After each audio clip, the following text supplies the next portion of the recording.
Hello everybody, আজকে আমি এই বৈশাখের মেলা থেকে অনেকগুলো মাটির জিনিস কিনেছি। তো চলো তোমাদের সাথে শেয়ার করি।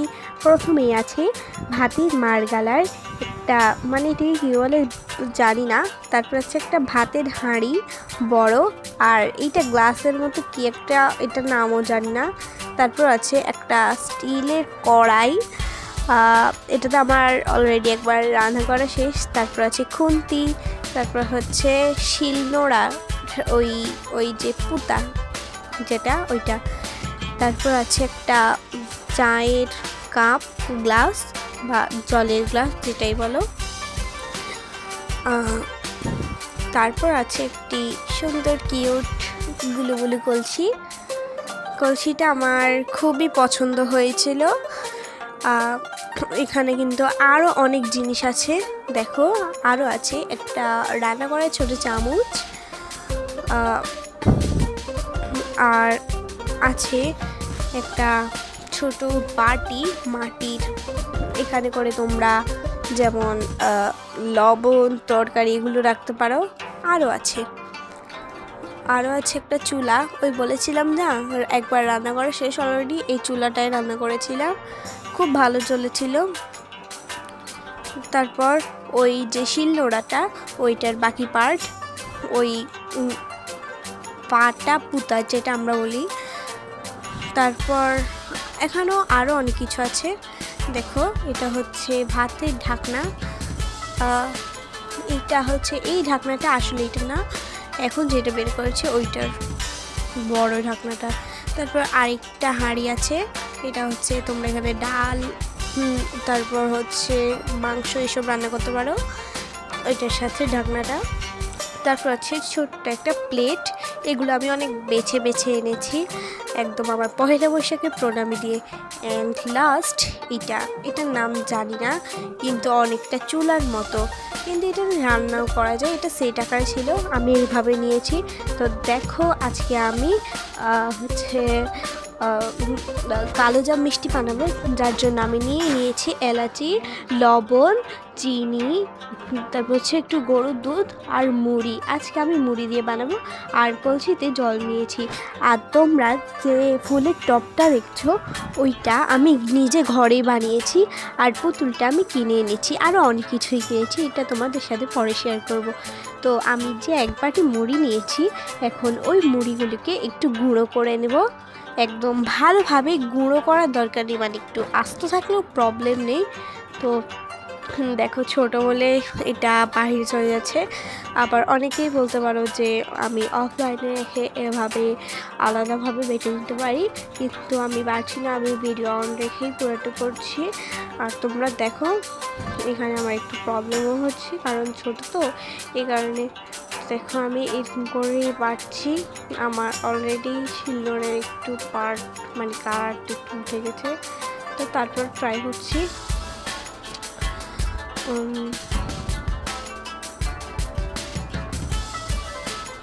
দেখো বারবার নিচে পড়ে যাচ্ছে। তারপরে যতটুকু বেটেছি এইটাকে এখন আমি হচ্ছে একটা পাত্রে ঢেলে নিয়েছি। আমার প্রায় অনেকগুলি করা শেষ, অফলাইনে এগুলি করেছে। তারপর দেখো গোটা গোটা রয়ে গিয়েছে ছোটোটাতে করায়। তো যে বাটিটাই নিয়েছিলাম ওইটাতে একটু গুঁড়ো করার চেষ্টা করেছি, ট্রাই করেছি, হচ্ছিলই না। যাই হোক, মুড়ি অনেকটাই গোটা রয়ে গিয়েছে। তো এবার এটাকে আমি এক সাইডে রেখে চুলায় একটা প্যান বসিয়ে দিয়েছি, ওই বড় ওইটা চুলার মতো দেখতে। আজকে আমি গ্যাসের চুলায় করব। আমি একটা চুলার উপরে স্ট্যান্ড বসিয়ে তারপর ওই পাতিলটা দিয়ে হচ্ছে গরুর দুধ দিয়ে দিয়েছি, তারপর দিয়েছি পরিমাণ মতো লবণ, তারপর গুঁড়ো করে রাখা মুড়িগুলি লবণের সাথে গরুর দুধটা একটু ভালোভাবে মিশিয়ে তারপর আমি মুড়িটা দিয়েছি। এবার সব কিছু ভালোভাবে মিশিয়ে নেব। অনেকক্ষণ মানে এরকম বুদবুদ আসার পরে আমি এখানে দিচ্ছি পুরো এক বাটির মতো গুঁড়ো দুধ, ওইটা তোমাদেরকে দেখানো হয়নি। যাই হোক, এবার এটাকে মানে একটা শক্তও না নরমও না, নর্মাল আটার গায়ের মতো বানিয়ে নিয়েছি। ওইটাকে সরিয়ে এখন আমি চুলায় বসিয়ে দিয়েছি ওই ভাতের হাঁড়িটা। নিয়েছি এক বাটি চিনি, এবার এই চিনিটাকে আমি ঢেলে দিচ্ছি ওই হাঁড়িতে। তারপর হচ্ছে কলসির সেই জলগুলি নিচ্ছি। দেখো এখানে এখনও কিছুটা পরিমাণে চিনি বাকি আছে, তাই কলসি থেকে জল নিয়ে চিনির মধ্যে দিয়ে গুলে আবার দিয়ে দিচ্ছি। আর আমি একটা হচ্ছে যে মিষ্টির জন্য শিরা বানায় না, চিনি শিরা, ওরকম করে হচ্ছে নর্মালি একটা শিরা বানিয়ে নিব। তো আমি এখন পরিমাণ মতো জল দিয়ে দিচ্ছি। এবার এটা যতক্ষণ না পর্যন্ত হচ্ছে হয়ে আসছে, মানে পুরো পানির সাথে চিনিটা মিশে যাচ্ছে, ততক্ষণ আমি অন্যদিকে অন্য কাজগুলো সেরে ফেলি। এখানে নিয়েছি আমি স্টিলের একটা বোল, হচ্ছে ছোট বোল। তারপর দিচ্ছি ওইগুলি আর কি, যে মুড়ির গাইটা একটু ঠান্ডা হতে দিয়েছিলাম আমি তখন। তারপর আমি এখন এটাকে একটু হাত দিয়ে মথে একটা শক্ত একটা ডো বানিয়ে নিচ্ছি। তোমরা দেখো কিভাবে উঠছি আমি, দেখো মাখার পর অনেকটা এরকম হয়ে আসবে। তারপর আমি মিষ্টির শেপ দিয়ে নিব। এখানে আমি গোল মিষ্টির শেপ দেব। আর দেখো এই কাইটা কিন্তু আমার হাতে একটু লেগে যাচ্ছে না।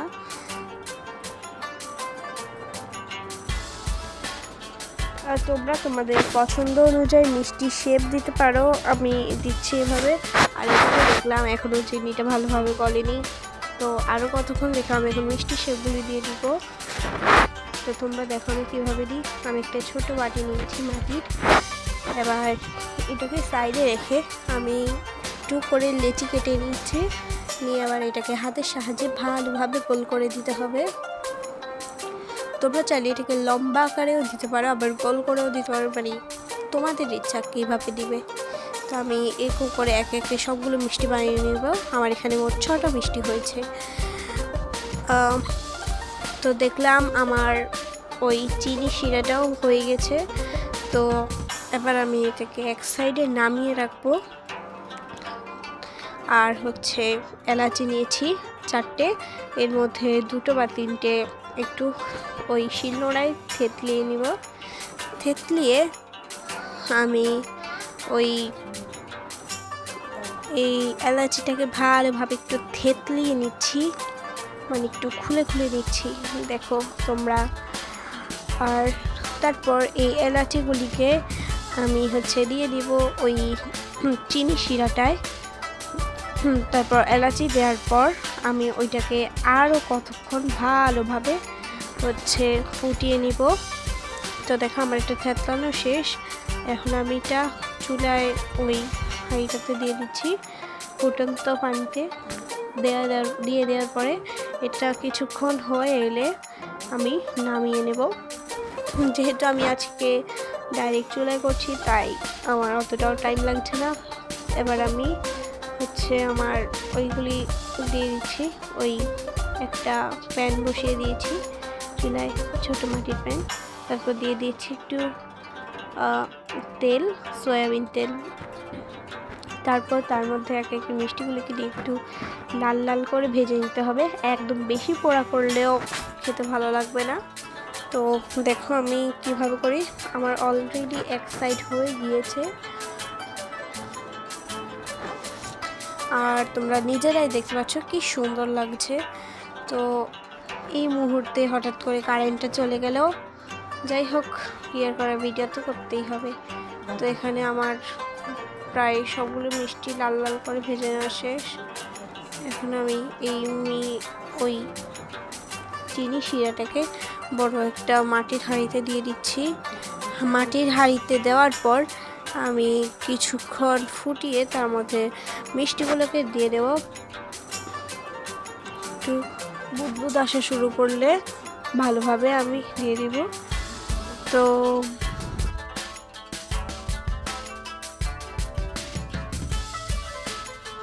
এইটাতে এখনো বুদবুদ আসেনি, যাই হোক একটু আসছে। তো এখন আমার ওই তৈরি করে রাখা মিষ্টিগুলিকে দিয়ে দেবো। আয় হায় পড়ে গেছে। এখন মিষ্টিগুলিকে দিয়ে দেবো।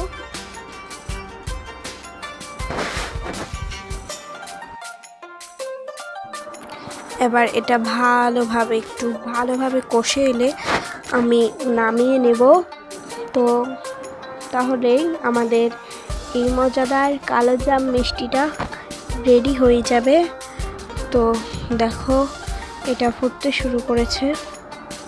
কারেন্ট না থাকায় আমি ভালোভাবে দেখাতে পারছি না। যাই হোক, এখন আমি এটাকে একটা ছোট্ট পাত্রে নামিয়ে নিচ্ছি। দেখো একটু ঠান্ডা করে এই ছোট্ট পাত্রটাকে নামিয়ে নিয়েছি। দেখো একটু ডিজাইনের জন্য, তারপর ঘরে সবাইকে খাইয়ে দিব এবং জিজ্ঞেস করবো কেমন হয়েছে। কালারটা কিন্তু বেশ এসেছে, কিন্তু কারেন্ট না থাকায় হচ্ছে বোঝা যাচ্ছে না কালারটা আসলে কেমন হয়েছে। তো আমি পাত্রে ঢেলে নিয়েছি।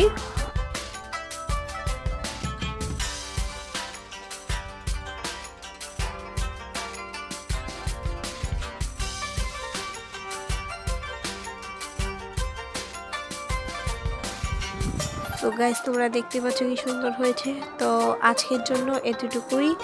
বাই। তোমরা খেতে চাইলে আমাদের পাশে চলে আসতে পারো। আর রেসিপিটি যদি ভালো লাগে লাইক কমেন্ট শেয়ার করে দেবে। বাই।